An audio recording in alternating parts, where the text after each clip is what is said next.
We on? Go. Cool. Give it a couple seconds. Get warmed up. We'll pass it into a couple groups. So how's your day been, Coach? Good. Awesome.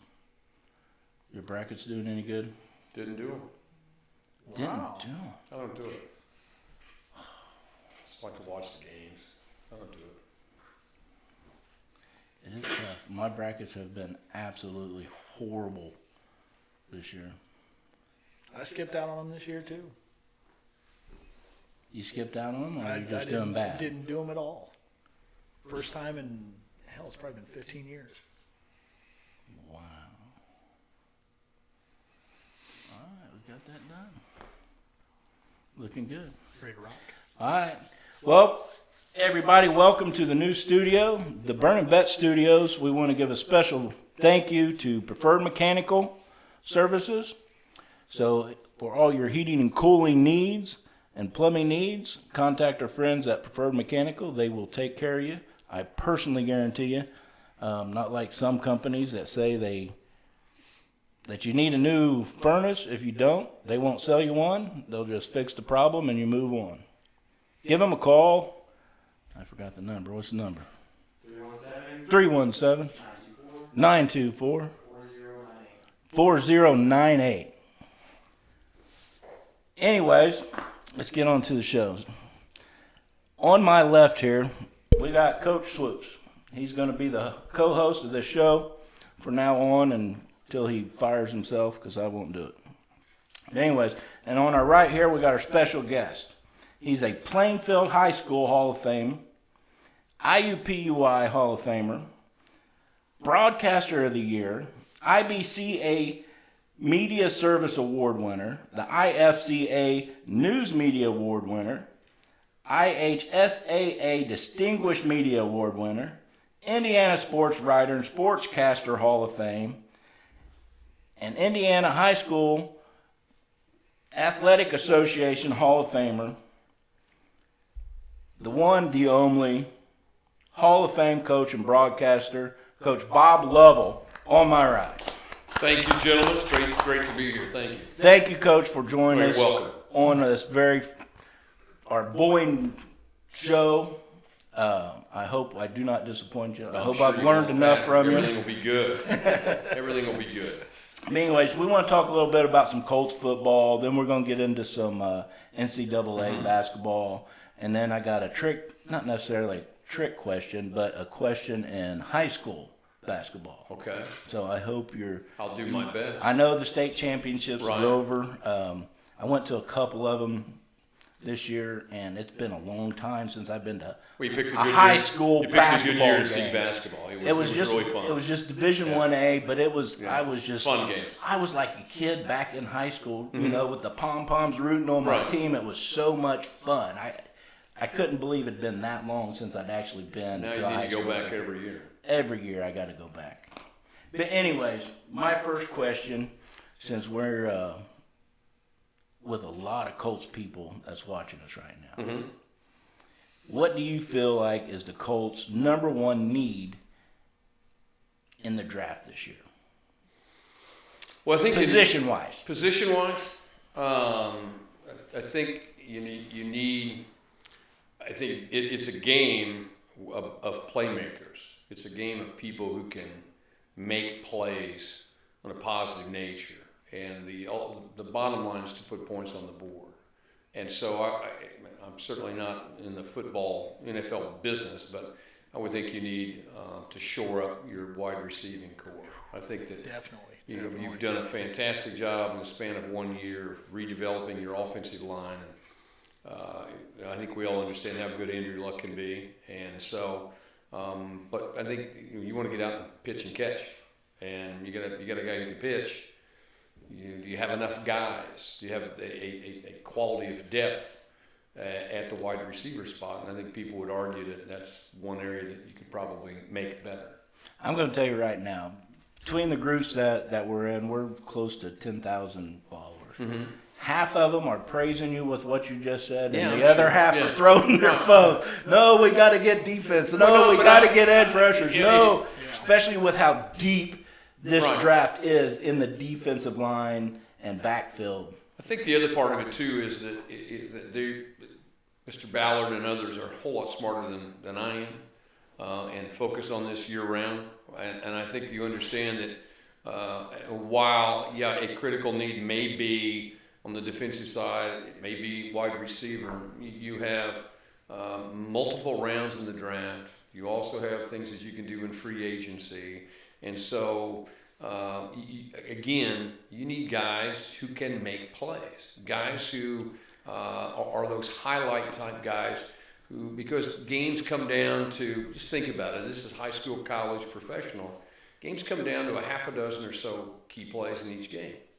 That's what they come down to. They come down to, we need that third down play to be converted. The guy makes a great catch. We need to get it. We need to pick up that extra couple yards. Guy makes a play. Defensively, the same thing. So, who are the guys who can help you in those half a dozen plays or so? Who are those disruptors? Who are those playmakers who can do the things that you need to do to win games? Because most of the games you play are going to be one possession type games, a field goal or a touchdown, and it comes down to special types of players. And if you think about looking at teams that win have more than one of those guys. They have a bunch of those guys on both sides of the football. And so while, you might say you need help at the wide receiver, you need help defensively, defensive backs, cover guys, I got all that. Remember that it's really hard to rework a roster in the span of 1 or 2 years. That's hard to do. That's very difficult to do. And so, part of your master plan you were able to execute a year ago.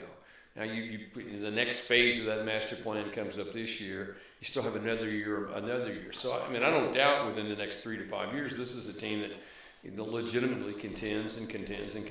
But, everybody wants. We're not a society. We're not a culture that has a lot of patience for anything, especially for our favorite team. We expect them to win and win now. And the reality of sports is that's not how it works. We got a guest coming in. We need an on-air sign. Yes, we do. Come on in, Gregory. We was just talking about you. Come on, stand by me and get on the camera. We'll introduce you. Ladies and gentlemen, this is Mr. Gregory Williamson. He is the owner of Preferred Mechanical, and he's one of our top sponsors for the studio and the show. Say hi, Gregory. Hello, everybody. And he's one hell of a Colts fan. Absolute biggest Colts fan I know. Exactly. Season ticket holder for 18 years. Good for you. Is that it? And a Pacer ticket holder, too. Wow. My God, he took me to a Pacer game the other night against Oklahoma City. And where his seats are, you could almost throw a piece of ice at Larry Bird where he used to sit. Awesome daggum seats. Good deal. Sorry to interrupt. No, you're fine. You bring us our sticker? No, I found you a better one. Okay.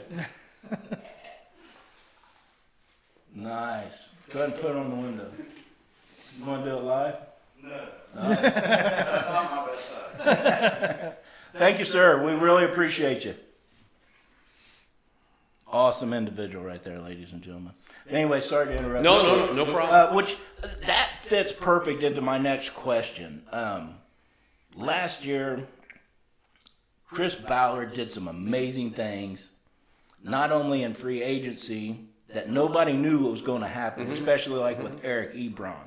But then he hit the draft, and he hit 777 on the slot machine in the draft. Man, did he. Everybody loved it. Everybody was praising the guy.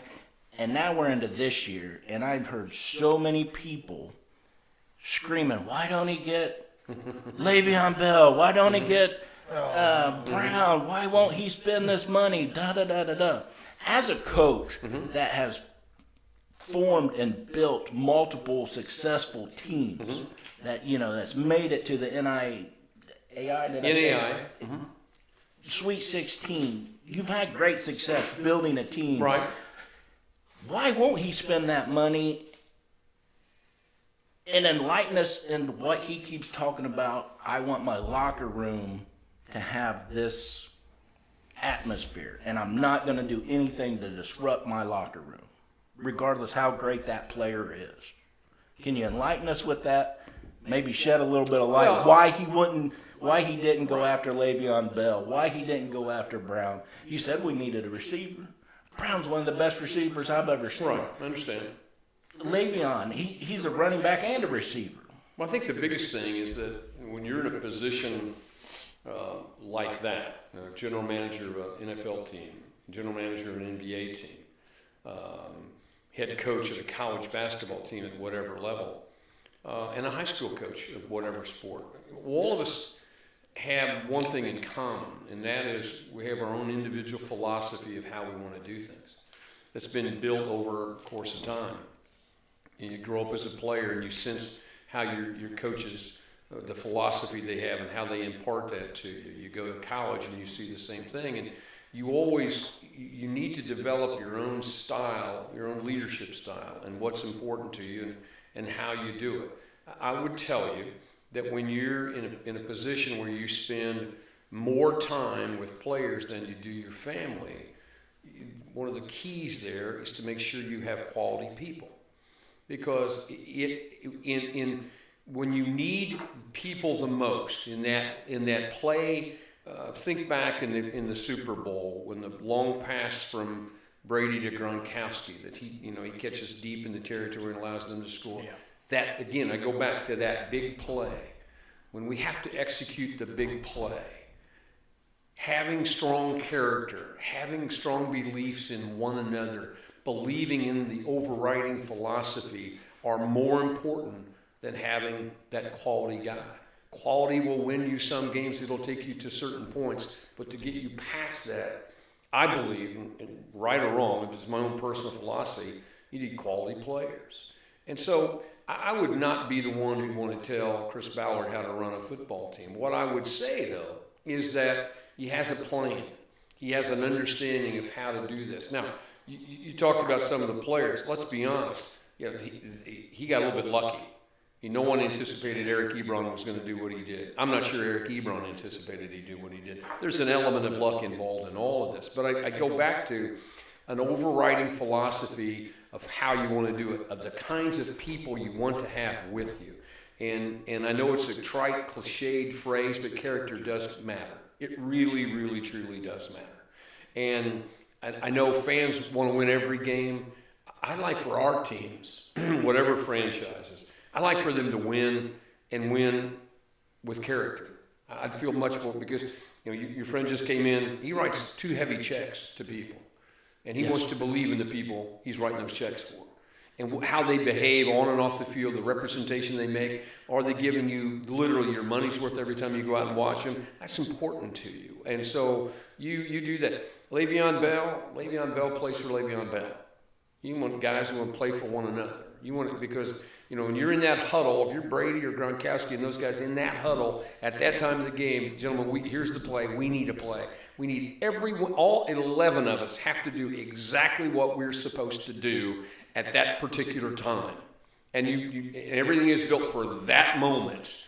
Do you have the right guys? And it's not always about talent. There's more to it than just talent. Is that an answer? Does that make sense? That is an awesome answer, Coach. I don't know how awesome it is. I just know that again, if you look back in seasons, you're going to look at throughout. Like I was a college basketball coach, and so we had like 30 games a year. But you're building to that one point to where you're in a playoff or a conference tournament or whatever it is you are. And when it all boils down to one stretch of time, one small slice of time, one play, 3 or 4 possessions in basketball, or whatever, it's all built up over the course of time is, do we have the right people in the right places, and can they make the play? It's an interesting thing when you look at the dynamics of winning and losing. Losers like to come back and say, if we'd only shot better at the free throw line, if only we had made a couple more threes, and the winners go, we don't have to worry about that because we did. And we got a whole lot of people who want to worry about, if only if this or that, or the officials or the coach or this, that, and the other. It boils down to one simple little thing. You need to make plays. And making plays is not easy. It's not an easy thing to do. And the special people separate themselves from the others by their ability to make those kinds of plays when they need to make them. So that's an answer. Plus, the other, the easy answer is, look, you think you know more than Chris Ballard? Seriously. Oh, hell Please. yeah. Hey, You need to what you need to do lie. is reevaluate. You need to reevaluate yourself temporarily because number one, you've never done it. Number two, people.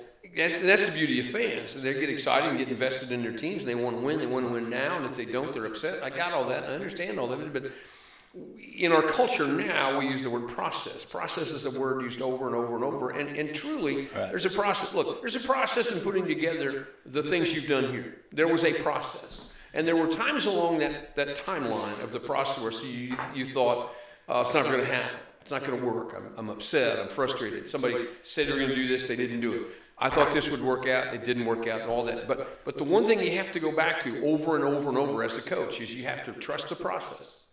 You have to understand that the process is 2 steps forward, 1 step back, 1 step forward, 2 steps back. It's going to be that way no matter what you do. It's crazy. That's kind of how life is, to be honest with you. And it's just, sports is in some way a mirror on what the culture is all about. But you have to trust it, and you have to believe that if there's a problem and if the process needs to be adjusted and needs to be reevaluated, that the people in charge are going to make the proper decisions to reevaluate and readjust at a time when they need to be made. So I'm a fan like everybody else. I have faith that these guys know what they're doing. I think all of us would agree that we have much more faith in this iteration of the administration, so to speak, than the previous one. But Definitely. it's just one of those things right now that you have to trust the guys in charge. And look, there's so much time between now and when they report for camp. Okay, just relax a They little just bit. picked up that safety from Cleveland. You talked earlier about the positions. You started off with wide receiver. I had to come up with an answer. No, I was on and the spot. actually, that's- And so I came up with an answer. Right? That's a great spot because that is a big need that the team has, and it's very obvious because everybody sees it. Well, and if you look at that doesn't it's not a big glamour pick. We didn't go out and get the Corvette to go in the garage. We went out and got the Ford F-150 we needed to haul the furniture. This is a guy he's going to be good for the locker room. He's depth. I agree. And that matters. Man, I think the other thing, too, is, look, I'm a basketball coach by training. That's what we did most of my professional life. Need guys who can score. I always had a philosophy, again, it goes back to your philosophy about your process. So when I was recruiting, when I was coaching at Franklin College and at IUPUI, I looked for guys who could score at all 5 positions. Because my philosophy was, if you're not a threat to score, they don't have to guard you. Now we're trying to play 5-on-4 or 4-on-5. And so I want guys, do I need a post guy or a guard? I need guys who can score. I need guys who can knock down shots, right? Yeah. That's what I want. Can you do that? And so, Points win the game. And so, again, it goes back to this. In football, it's similar. I need guys who can make those plays. Those guys, you got the quarterback. Now who can, because it's a passing league. We all know this. They pass the ball. So I'm not a genius at this, but if it's a passing game, we need someone who can throw it. We need someone who can catch it. And I got protection and defending and all that other stuff. But tell me what teams have gone and won championships who don't have a receiving core who can make plays. Not many. Not many. Yeah. So, but you put me on the spot. First question put me on the spot, and I wasn't ready. And it was a beautiful answer because It's a long-winded answer. He went out in free agency and got a receiver from Carolina, Devin Funchins. Right. I hope I said that But name you know right. what the biggest thing about And then he turned around and got Right. Houston from Kansas City. Now you got your wide receiver. Now you got your edge rusher. Right. What else you gonna pick up in free agency? I think the biggest thing, though, when you're putting together, and again, I haven't done it. I've never put together an NFL roster, and I think so far at this point in my career, I'm probably not going to. But it's like anything else, especially in the NFL. The NFL is a game of attrition. People get hurt every week. Yeah. Your roster reshapes itself day by day by day, literally. And so the one thing you want to try to do irrespective of particular needs or particular positions or what have you, is you want to try to get as on a 57 men, right? 57, 55 men, 52, whatever, isn't it? whatever the roster 52 is. on the final roster. How much quality depth do we have at every spot we have?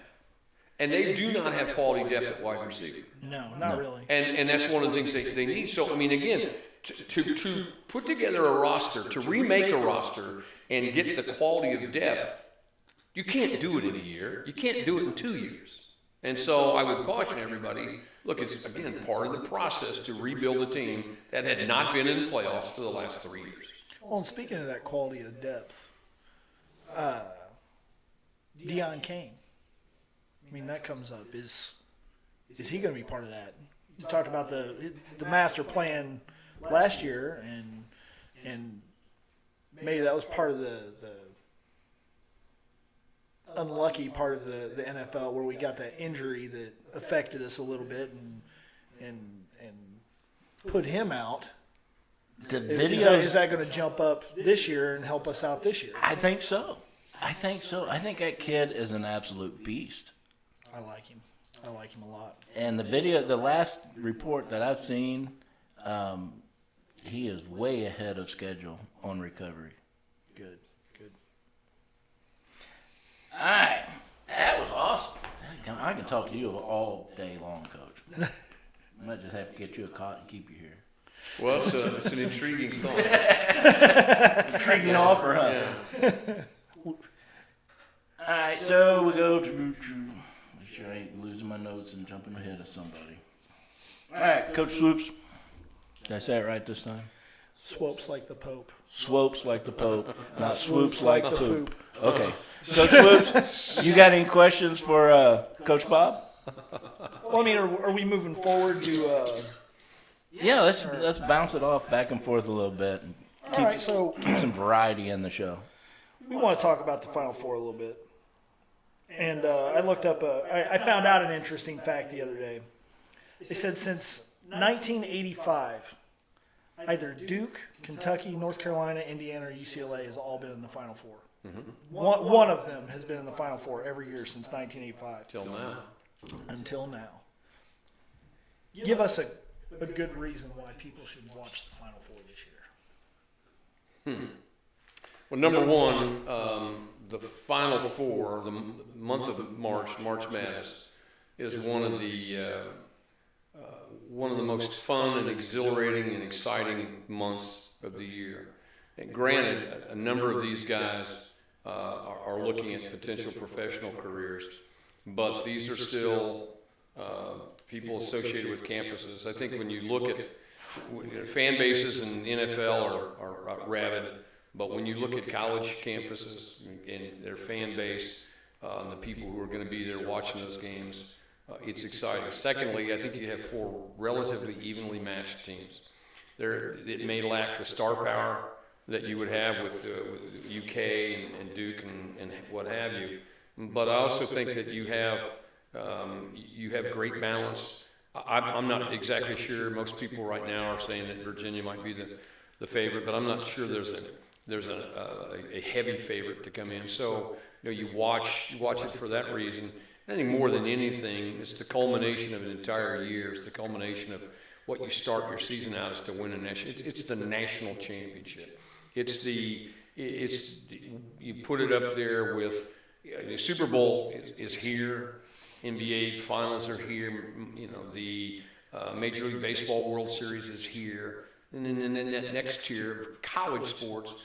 You have obviously the playoffs, the national championship game, the national championship game in basketball. It's one of those major events that I don't think you get.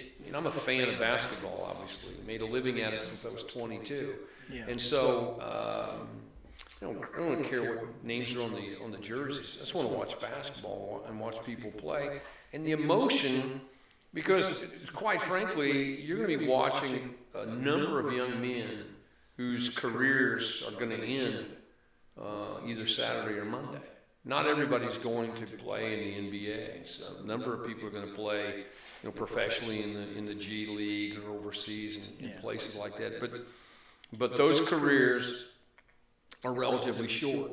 I mean, on average, I think your NBA career is like 5.3 years, something like that. So by the time you're 30, you know, maybe into your early 30s, you're out of the game. And so you go back to that one shining moment. It's cliched, I got that, but it really truly is the zenith of your career, and in most cases.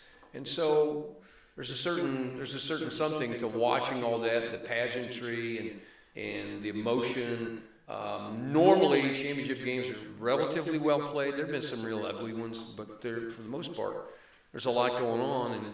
And I don't think you have to just be a basketball fan. You want to just watch a certain purity of the game, a certain level. Now, having said that, there are a whole lot of people out there going, you know, major college basketball is not pure money, this, that, and the other. And, you know, I understand all that. No one has to explain that to me. But I still cling to this misguided notion, I guess, that there is a certain purity to what this is all about on Monday night when somebody cuts down the net. I like that. That's fantastic. I love it.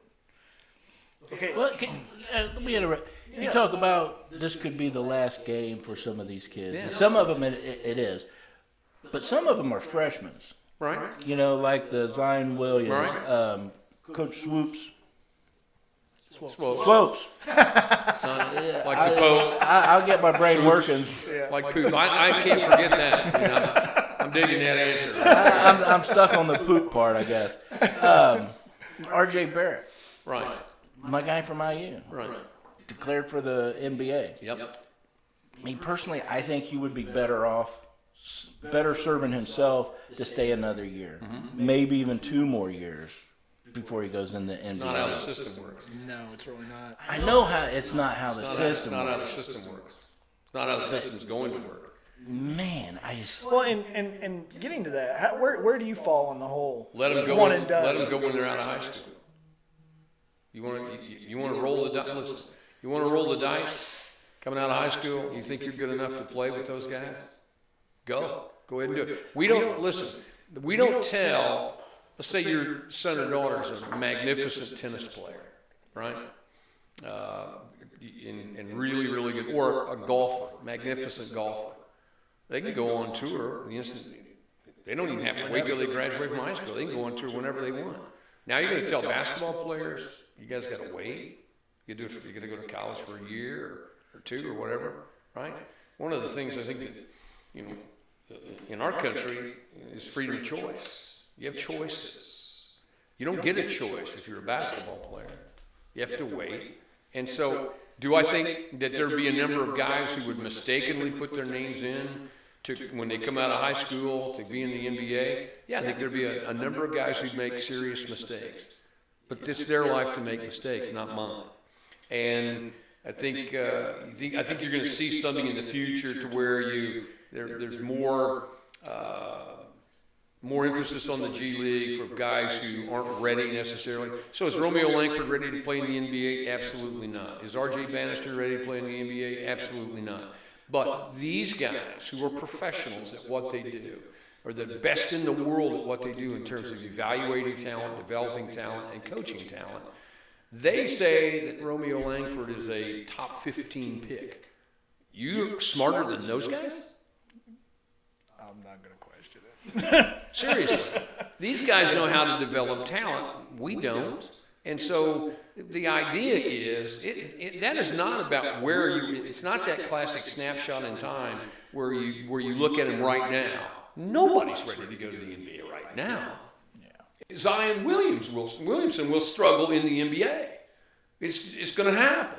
But when I look at Romeo Langford at 6'5", with the body and the quickness and the skills that he has, in 3 to 5 years, can he make a significant contribution on an NBA roster? Absolutely.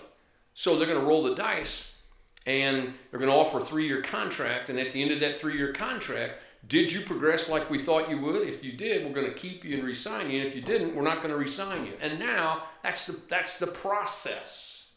That's how it goes. So, look, I coached for 21 years, and everyone I knew, my family, my friends, my players, the administration, criticized everything I did. That's the nature of being a coach. When you become a coach, you become not as smart as everybody else. That's how it goes. But the one thing you have to do is trust the process, trust the philosophy, because it's one of the few professions I know where everybody's smarter than you.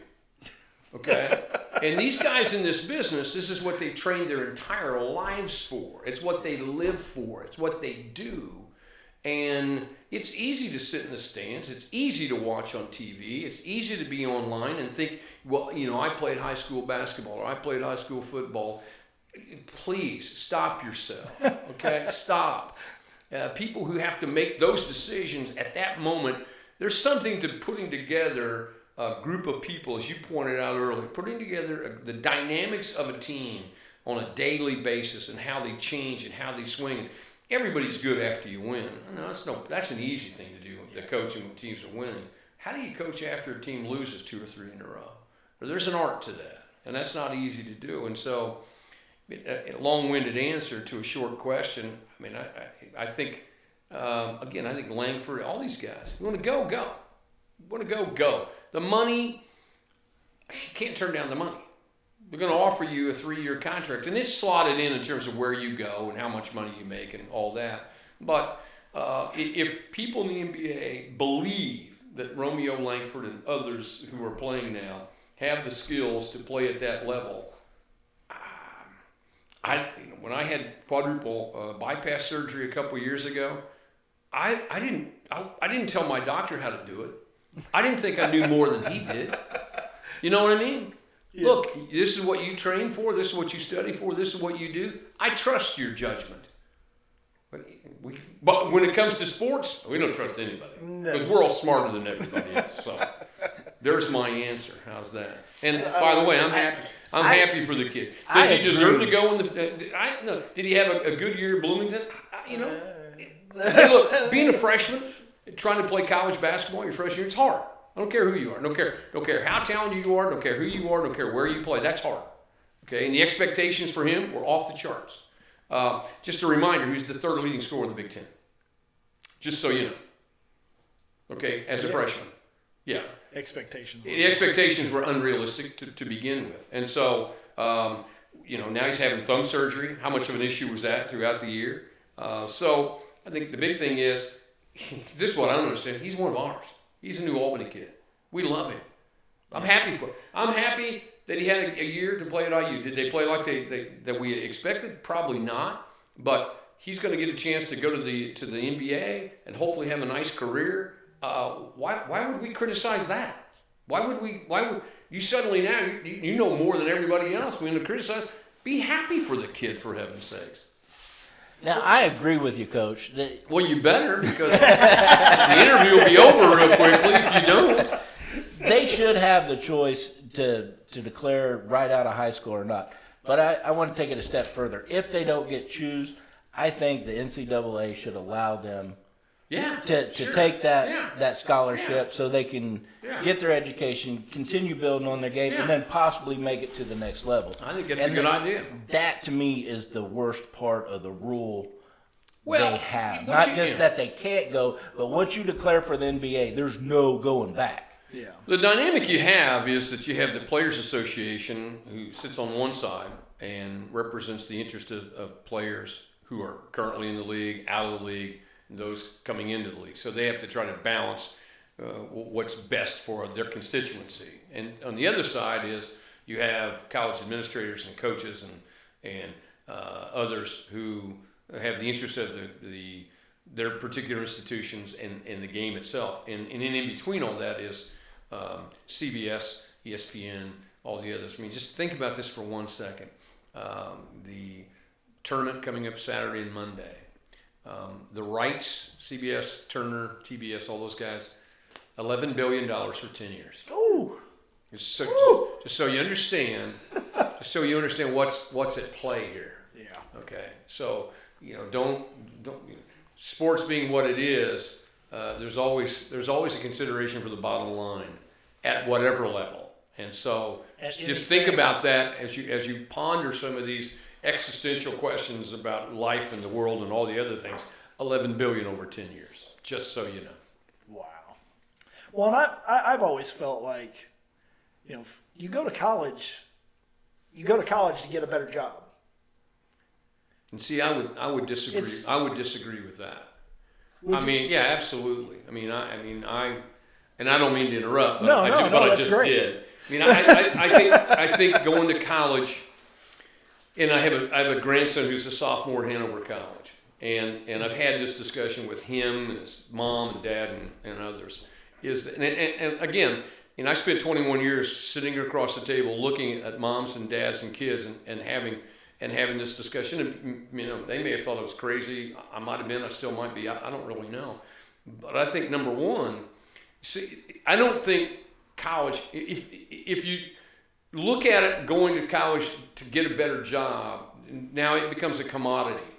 It becomes something that's bought and sold. It's become something that it isn't. I think when you're 18 years old and you don't know anything about life, and now you have to go away from home and you have to go to class every day on time and get your assignments turned in on time. And if you're an athlete, you have to be a part of a team and go to team meetings and go to practice, and you have to balance all of this. That's tremendous training for how to be an adult.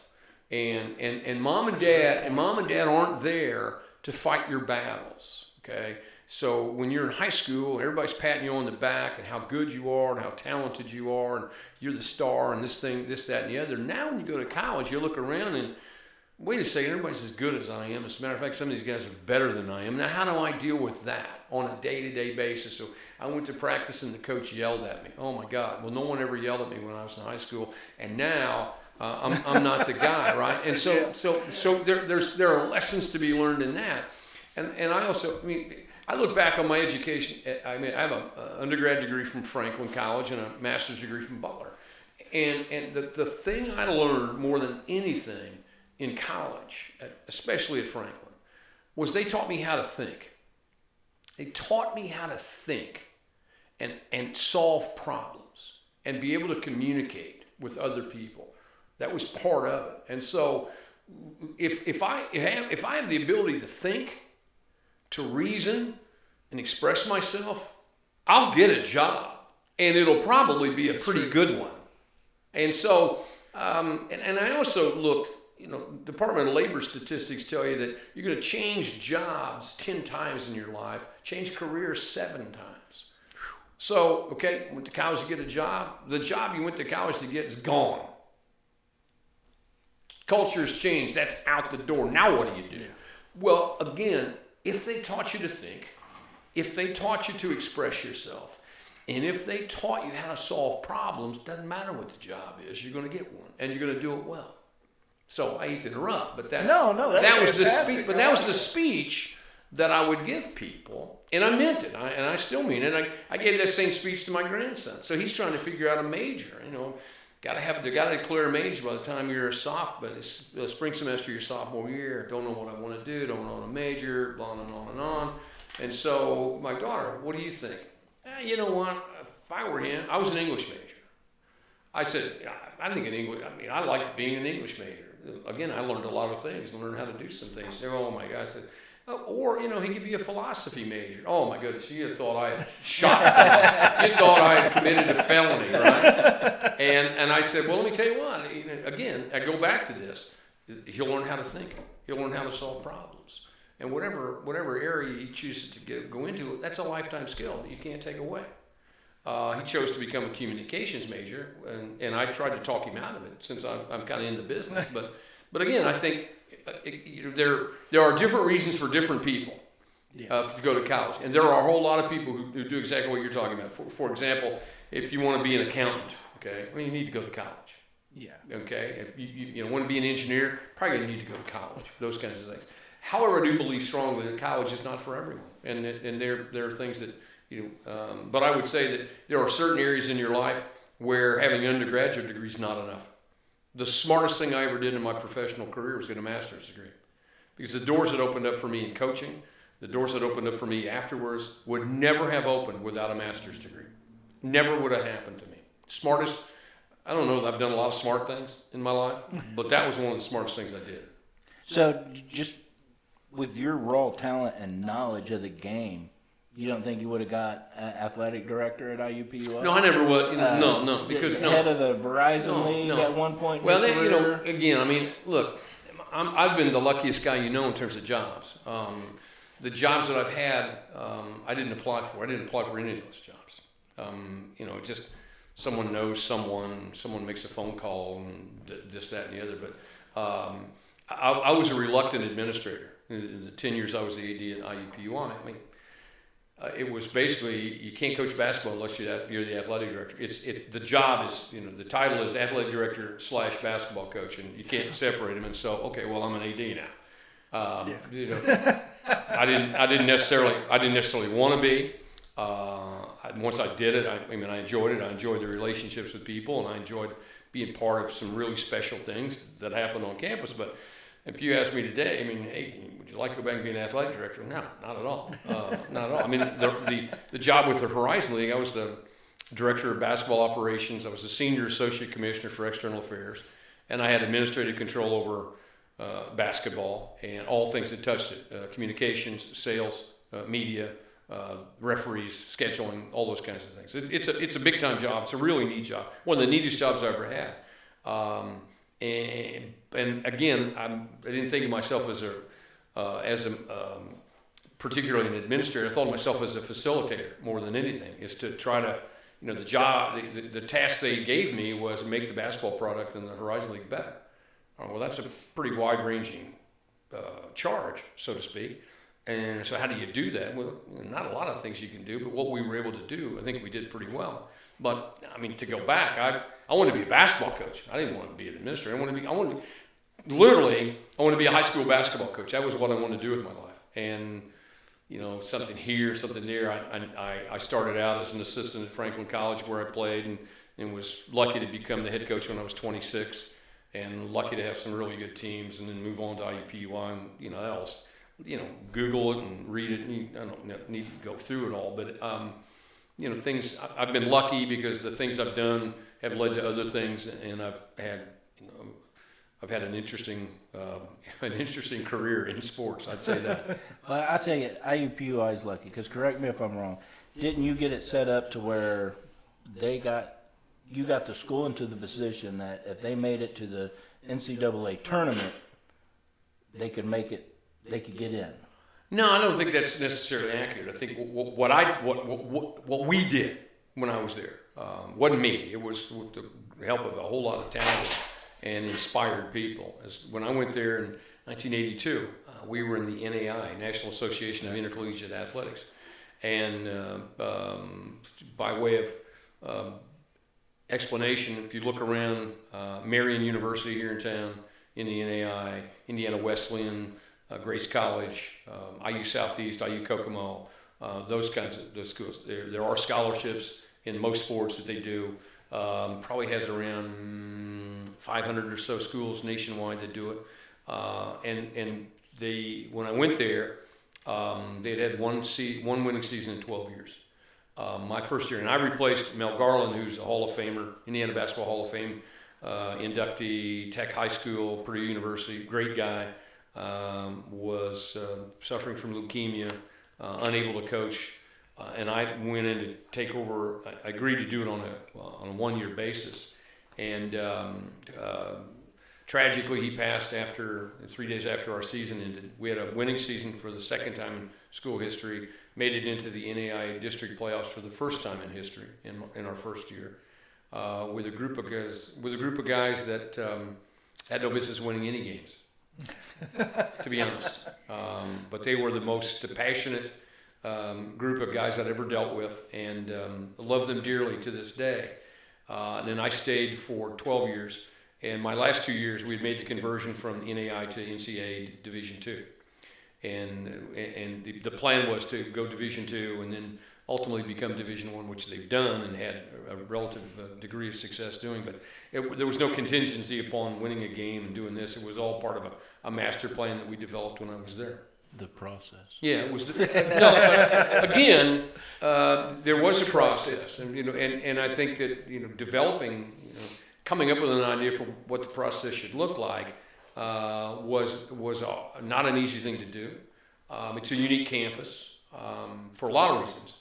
But the vision we had was, I think, the right one, and I think it's being borne out in the success that they've had. They joined the Horizon League a year ago.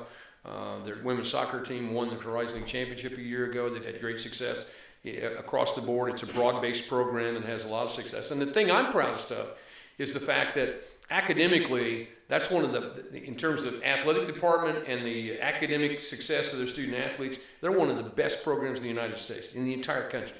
And it's a message that we don't necessarily deliver like we should. But those kids are truly student athletes in the strictest sense of the word. They really are. And I'm enormously proud to be a part of that. And I mean, I'm on the athletic advisory board. They were kind enough. They called me 3 years ago and asked if they could name an award after me. And I said, no, I mean, absolutely not. That's no look. You're not naming an award after me. I didn't do anything to deserve to have an award. I just, I was, wow. Well, no, I mean, at this stage of my life, I think I'm able to look at athletics or just in general.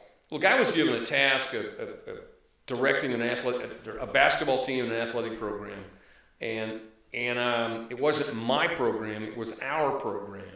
And I think you realize at this stage of your life, you're given an opportunity to be a steward of that particular program. And you're gonna have a finite amount of time to do it. And what you want to do when you're at the end of it is you want to make sure that it's better when you leave than when you got there. And I take great pride on the fact that it's better now than when I got there. And again, a whole lot of people did a whole lot of great things to make that happen. I was part of it, but it wasn't just me, and so they want to name this award. I said, geez, that's embarrassing, to be honest. I mean, come on. So they gave me a choice, and I decided, so they'll make this award. Last year was the first year they did it, and it's coming up later this month at a senior banquet for their athletes. It's the Bob Lovell Service Award, because I started a community service aspect. If you were going to get a scholarship from us, you had to be involved in community service.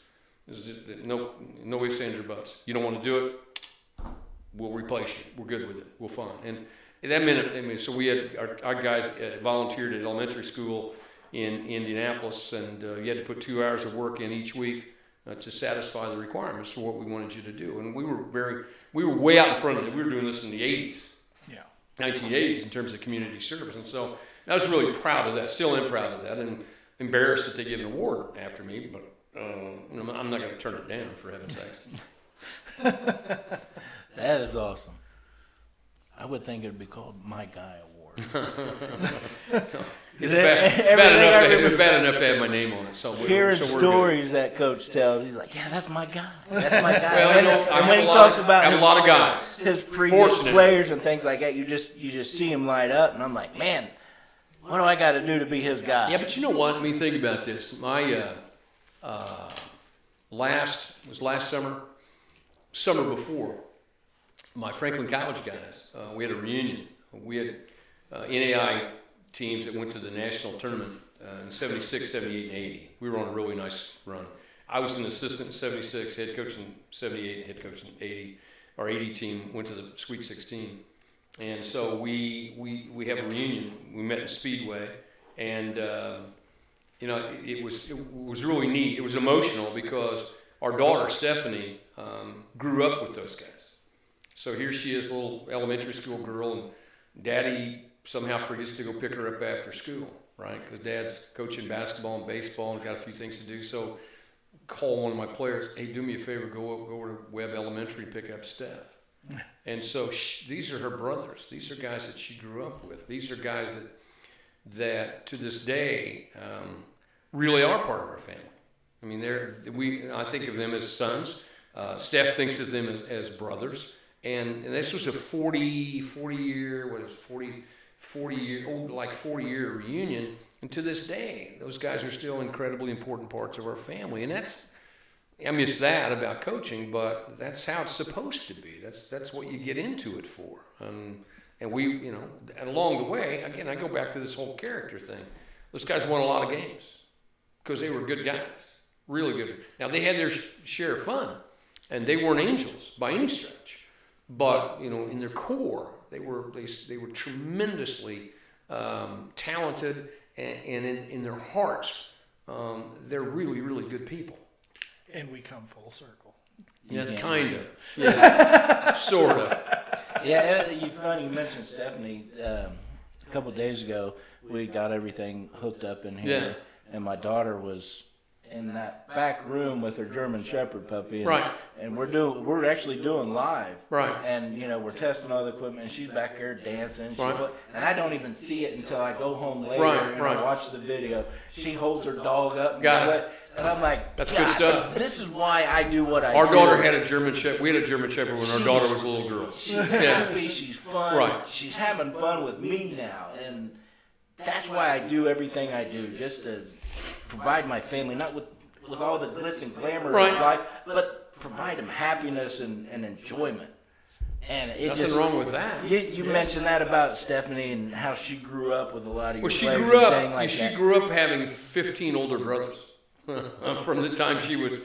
How old she would have been? 7, I think, 7 or 8 when I took the job there.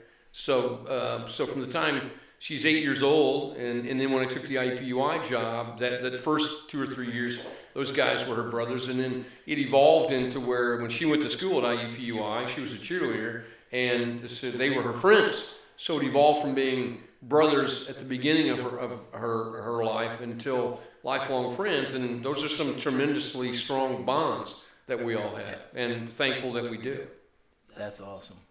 You can't predict that in your life. No, you just gotta hope you accept get a it as chance to do it. blessing, Yeah, you hope you get a chance to do it. Yeah. For sure. Okay. Why do you keep laughing at me? No, I'm not laughing at Something you. hanging out my nose? No. Okay. Well, let's bring it back around, I guess. All right, so we're talking about the NCAA tournament this year, and you brought up Virginia earlier. Mm-hmm. So last year they lost in the first round. Mm-hmm. Is it finally time to start trusting them? Well, you trust them last year. You know, they at some point 16 is going to beat 1. Yeah. Seriously. Law of averages, right? You would think. I think what it is a testament to their toughness as a group, toughness individually, what great coaching they have, what great character they have. We talk about full circle. You know, you don't do what these guys have done without having character. I had a chance to coach against his father in the 1985 NAI national tournament. Dick Bennett was the coach at UW Stevens Point, and this is my first championship team at IUPUI. And we played them in the first round. They were ranked number 2. Terry Porter, their star player, had a 13-year NBA career. Oh, he was horrible. And you know what? We were down 4 at the half, down 4 with about 2.5 minutes to play. Sold out Kemper Arena, first game of the night session, 15,000 people. It was insane. And Porter just made a few plays at the end, and we ended up losing by 10. But you know, it's for me to see his dad and see Tony Bennett do what he's doing and the way they play, the way they approach it. That's good. You love it. The Kyle Guys, a local kid having great success. They are. I think people pick them right now as the favorite. If you have to have a favorite, it's them or Michigan State. Yeah. You kind of wish Virginia would shoot it a little bit better, but I think they shoot it well enough. But the big thing they do is they defend you. It's hard to score against them.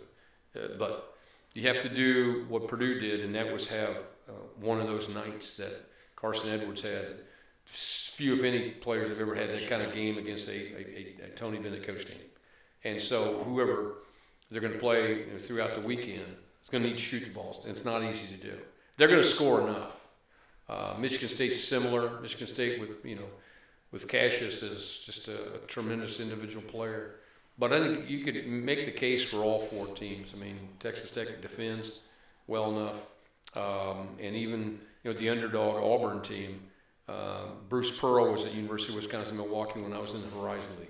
Yeah. And he was at USI when I was coaching at IUPUI, so I've known him for a long time. Know how he coaches.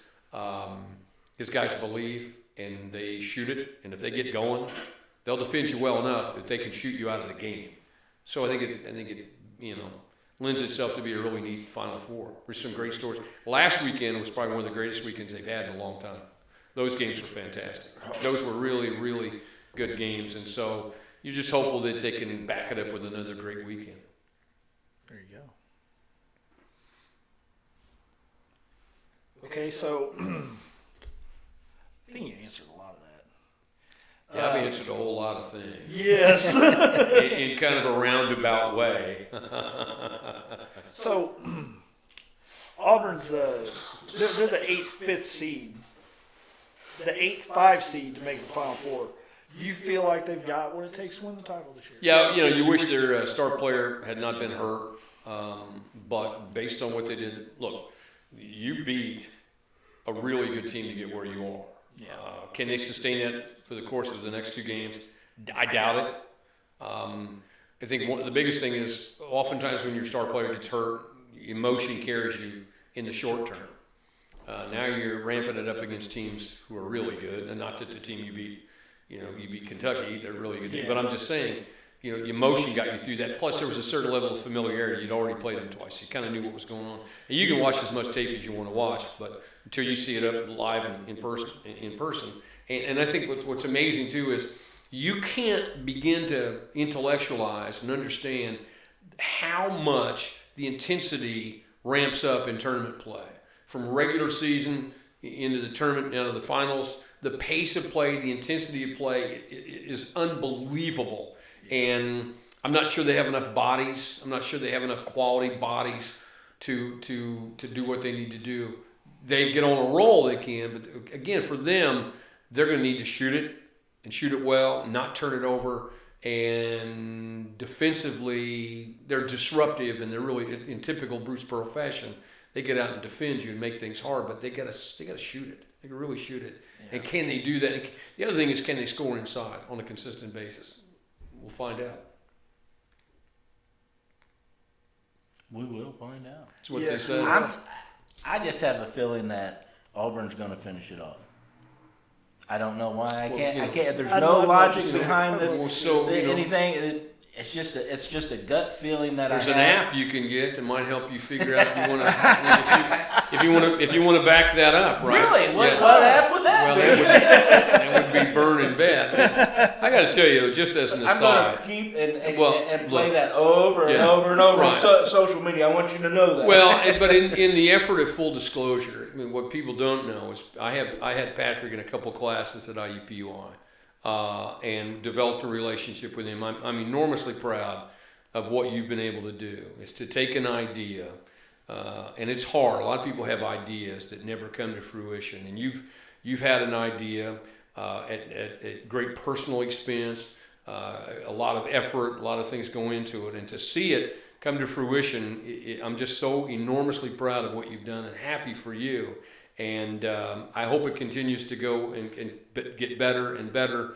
And you've nurtured it. It's like your own child. You've helped it come along. It's been up, it's been down, it's been up, it's been down, and now it's on that arc, as we like to say, going in a positive direction. And I'm really happy for you and proud of what you've done. Thank you, Coach. That means the world to me. No, you're welcome. Absolutely. You're welcome. This man's put in a lot of hard work. I have, since we've met. And you told me you quit cussing the first time in your class. I have nothing but respect for you. Just a small thing. And being ex-military, a lot of times it just slips out. It's never meant disrespectfully, but it sure comes out too much. I will say. Well, you're welcome. Getting to know you and find your passion is as warming as it is, especially when teaching, and being an older student, going back to college around all these it's tough young to do. kids. It's real tough, but you brought so much fun atmosphere into that class. Thank you. I had an absolute ball. I will take that class every semester for the rest of my life. Yeah, I'm going to do it for another couple years, I think. I mean, I'm not getting any younger. But I still enjoy it. The big thing about it, and I taught a class earlier today, I enjoy being around the students. I always have. And it's cliched, but it brings me joy to do that. And to know that you're, you think back in your lives, you're not clearly as old as I am, maybe not even collectively as old as I am. But the big thing is you can go back in your lives, and aside from your parents and maybe some family members, I mean, every one of us, I think, would look to a teacher or a coach as being one of the most influential persons in our lives. And I just hope in some small way I've done what I was supposed to do. Absolutely. You've done more than what you're supposed to do. Let's hope. More than what you're supposed to do. I like it. Like I said, not only did you teach me in college and I had so much fun and this and that, I've reached out to you outside of college. Right. I've asked for mentorship, Right. Because I know about your Indiana Sports Talk, the radio Right. show that you have. Right. I know. Oh, that little radio show? Yeah, just that little one that's syndicated, just a little one. Right. And I know how busy you are with everything that Oh, you not and that you're still busy. calling IUPUI games. I do, yeah. How many IU games have you called here recently? Well, I did the, Greg Rakestraw and I do the IUPUI home game schedule, which is really fun. I do it at the Indiana Farmers Coliseum. I do a high school game on the weekends for 1070 The Fan, for whom I work. I work for MS Communications. And then I do the state finals, girls and boys basketball. I did 1A, 2A games on boys and girls on the IHS8 television network, and then did the 3A games on the radio network. And I think I'm going to do the baseball. I'm going to do Friday. I think the Saturday morning session of the baseball championships, whoever's playing. I think I'm scheduled to do that. I like doing it. I like doing all that. But look, Indiana Sports Talk I've done for 25 years. And I can appreciate what you do, because when we started Indiana Sports Talk in August of 1994, it was an idea. It's never been done. To do a syndicated, and by syndicated I mean multiple stations around the state taking the same show. It's the only one in the state. And it was an idea. We had no idea it would work. Seemed like a good idea. Had no idea, had no research, had no data. In many respects, just like when you started Burn&Bet, you had an idea, but you didn't really know what was going to happen. We got lucky in a number of respects, and just stayed the course, followed the process. There's a certain symmetry to all of this, if you will. And 25 years later, we're still on. Most listened to sports talk show in the state's history. I'd like to tell you where you can find it. I always tell people, jump in your car, hit scan, you'll find it. Friday and Saturday night, it's hard to get away from. And, we end up having at the end of the week between 200 and 250,000 people listen. And it's about high school and college sports for the most part, because I like the passion. I like that. And I think that our show, which is different than others, in that I'm a coach, so I don't criticize coaches. I don't criticize players. Ours is all about information and scores and how games are won and this, that, and the other.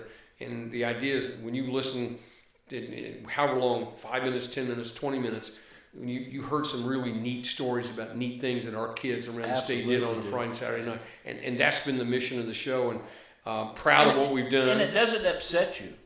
Well, you'd be surprised the number of people who criticize what I do. What you talk about, you hear some other shows, and you looking at or hearing these people, and they're speaking all this negative, and it affects you when people speak like that, regardless if you agree with them or not. Look, I go back, especially if not. I go back to the statement I made earlier about everybody knows more than you do as a coach. But here's the thing: when we started it, I said I wasn't going to criticize coaches because I've been criticized, and I know how that. We're used to it. Your 7-year-old, 8-year-old daughter's not used to hear what a bum her father is. Your wife's not used to. She got used to hearing what a bum her husband was.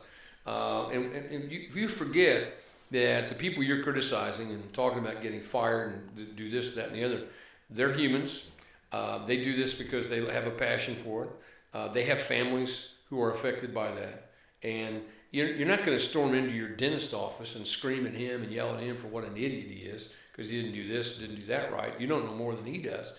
And so I would just ask people to be just a little nicer.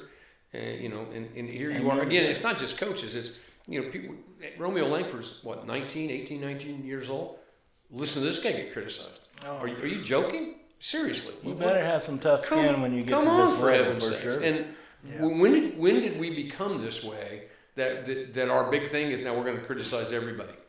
And so when we did the show, and we continue to do the show, I don't criticize. I'm not doing it. You want to hear opinions and criticisms, don't listen to my show.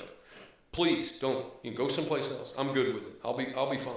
Now, you want to hear about good things that high school kids on the courts and the fields did, you're in the right spot. But if you want to hear me criticize a coach, it's not happening. Not going to happen. I'll stop doing it before I do that.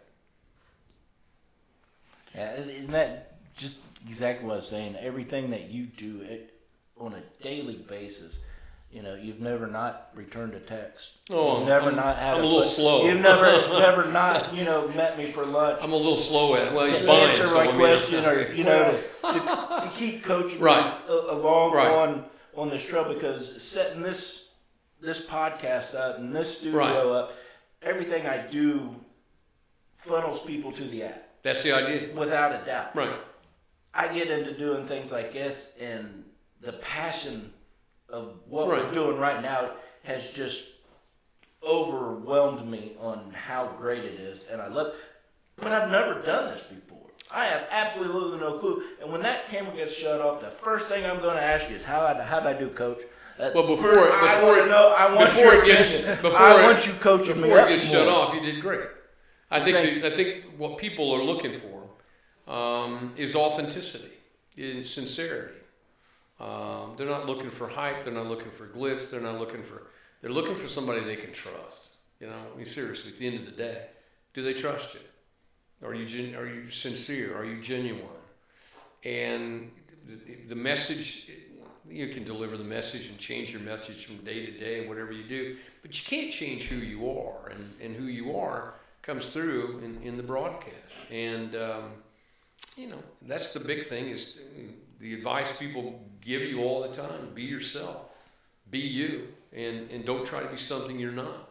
This is, you have a certain, you've carved out a certain space in what you're doing, and I wouldn't advise you to do anything other than what you're doing. And you've done great. Thank you. I liked your choice of guest on your first time too. Boom, nailed it, baby. I'm not disappointed in that. I mean, it shows a certain wisdom. Now, Coach Swopes over here, I hear him asking you questions. I feel like he's just a natural behind that mic. It's pretty good. And I'm Well, struggling. you know what? I feel nervous. What's little ham-handed here. I'm What's- still shaking. What's impressive for me is that you guys have, you have questions. You've got, you've written them out. You've done your homework and all that stuff. Can I tell you a secret? Oh, please. I work without notes. Always have. Go on. No, I mean, it's just, but when I first got started, I need it. when I first got started, I used notes, and then what I found was it sounded like I was reading a question.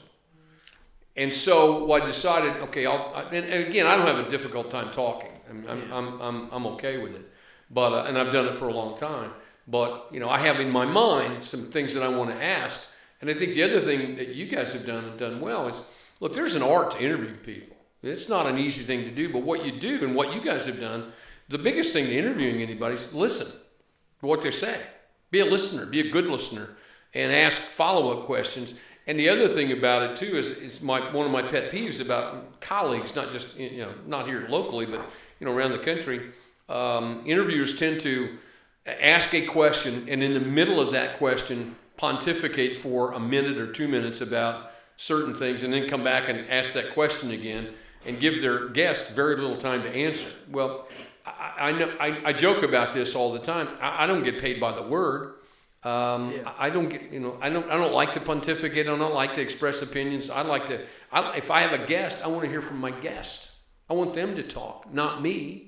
And that's what you guys have done and done well. So I appreciate the opportunity. I really do. Any chance I can get to spend time with you. Feedback. And then the other thing, it's always good to get out and promote Indiana Sports Talk. And I'm sure there are some people who haven't listened. I can't believe it. But if you haven't, you just need to go Friday night, Saturday night, 9:30 to midnight, and you'll find it. It's out I there. like it. I think FM is 93.1. No, it's 107.5 here locally, 107.5, 1070 The Fan, and 93.1 WIBC, the MS Communications stations it carries. And then, literally outside the state, it's go to IndianaSportsTalk.com, check out the affiliate page. It's easy. And again, the easiest thing to do, get in your car on Friday and Saturday night, get scanned. You're there, you can't get away from it. You can literally come from Chicago all the way down to Cincinnati, and you're not going to miss us. You need an app for your show. Probably do. Yeah, that's I know a guy, Coach. That's I just focus on talking. Fantastic. Thank you for having me, fellas. Appreciate you. Thank you. One more? I want to throw you. All right. Franklin Central. Yeah. Just picked up a new coach. Yeah. Chris Byers. from Right. Warren Central. Right.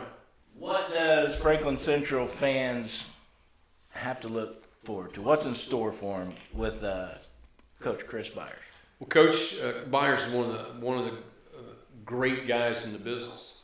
He's a tremendous teacher of the game, tremendous motivator of young people. His teams are disciplined. They're mentally tough. They're going to guard you from the time you walk in the gymnasium. They're going to share the basketball. And you say it as a coach, you want your kids to play hard. His kids will play hard on every possession, the entire 32 minutes.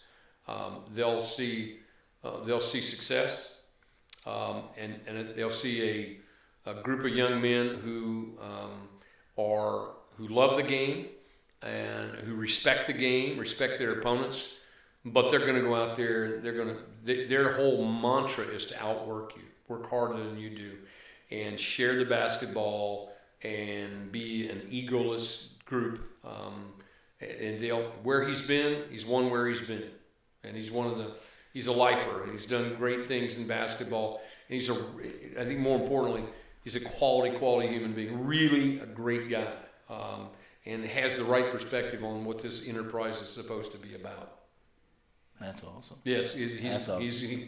I think it's because my daughter's senior year is next year. I think you'll enjoy it. You'll enjoy it. Franklin Central. Certainly the Warren Central people, it's a loss for them, but he lives close to Franklin Central, and when you get to a certain point in your life, you know how it is. I mean, being able to spend a little more time at your home, being able to spend more time with your family, and those kinds of things really, really, truly are important to you. So. I was surprised because he had a great setup, a great group of guys at Warren, but very successful there. But when you look at it, it makes sense, and I have no doubt that they'll be very successful. John Rocky had a great run too, and then he has a young group this last year that kind of fell on hard times, and I was surprised that they made that move. But clearly, their support, they're quality kids out there, and so they'll be successful. Awesome. Now, I meant to bring this up to you earlier, and if you're in a hurry, we'll shut this down. I need to get home by midnight, You're good then. Coach Izzo in the tournament. Mm-hmm. I forget the kid's name. Aaron Henry. Yeah. But from Ben Davis. To me, he went out on that floor and he was coaching that kid. Yeah, he was bringing something out of that kid. He was You could really coaching. You could look at it that way, yeah. that kid was not good. He was coaching him up, yeah. And to me, that's what a coach is supposed to do when he needs to do it. Yeah.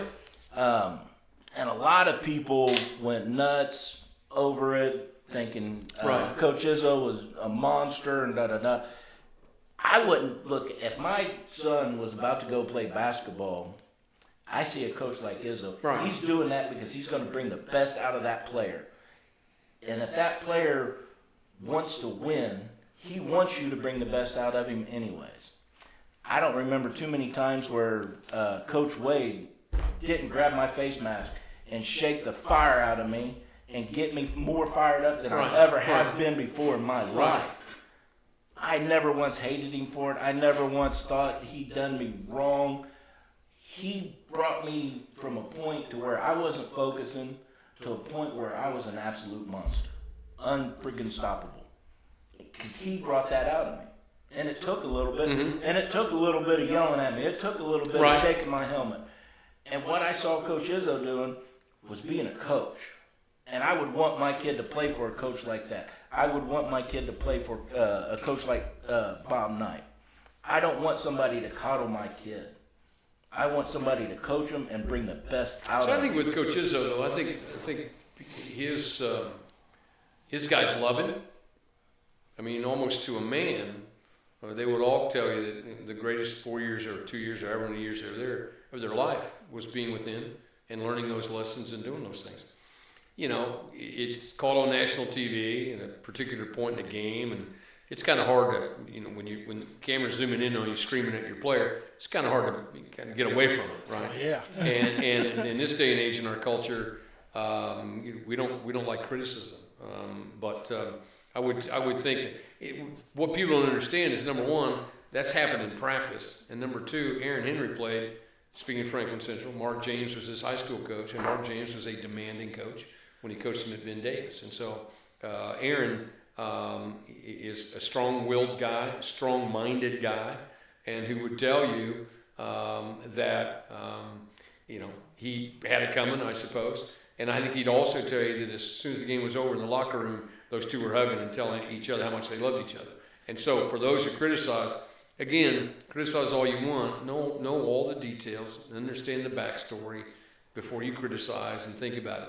Was it difficult to watch? Yeah, for some people it's difficult to watch. But again, when you're playing at the highest level of athletics, it's emotional on both sides, and you know, sometimes you do things that you wish you hadn't done it, or the manner in which you did it. But at the core of all this is, here's a guy who, as you point out, trying to motivate a young man because he cares about him, cares about what's going on. And I will tell you that when Aaron Henry leaves, whenever his time at Michigan State is over, he'll look back, and the one guy he'll tell you in his life it was the most instrumental in his career was Coach Izzo. Hands down, that's what they all say. Coach, we got somebody on Facebook. They want to know who's better, LeBron James or Michael Jordan? Jordan. All right, there you go, Mr. Zach. Quick answer. To me, that's easy. Well, it's an easy answer. Jordan never took a day off, never took a play off. You know, didn't do anything. What's load management? And played Yeah, defense. and yeah, it's interesting. You know, load management when I was younger was called resting. Yes. And so you know, to me, it's I have nothing against LeBron. He's a tremendous player, but frankly, you know, the argument to Burton best of all time. Why would you not answer this question? What's the criteria for determining best of all time? Tell me what the criteria is. Is it championships? Championships? Is that the criteria? Okay, then the best of all time is Bill Russell. There you go. 11 championships. End of story. Stop the discussion.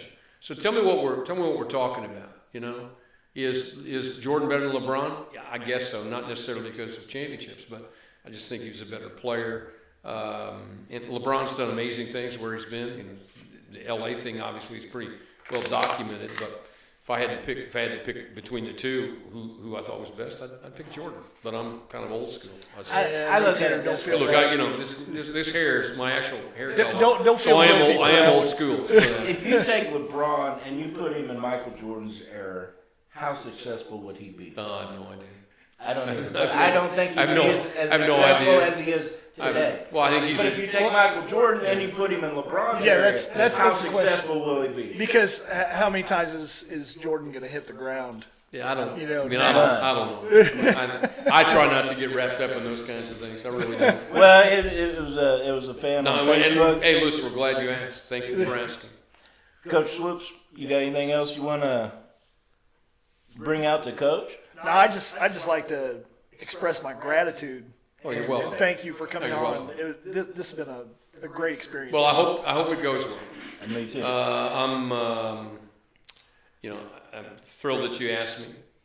And again, you know, my respect for you and all that, and I'll certainly be willing to do whatever you need me to do to help you with this endeavor as it moves forward. We do have a little more painting to get done. Yeah, so I've got a bad. he can mop the floor again. A bad back and a bad shoulder. So other than that, He's on the IR already. I am. Yeah, it's an age thing. So well, thanks for having me. We appreciate it. I hope it works and hope it works out and hope it exceeds your expectations. Hard work never fails. Never hurts. Never fails. Thanks, fellas. Appreciate it, Coach. Ladies and gentlemen, we're going to jump off of here. And remember, as always, be good to each other. No drinking and driving. It's a lot cheaper using Uber. And we'll see you on the flip side. Go Colts! Stay classy. Done? We done?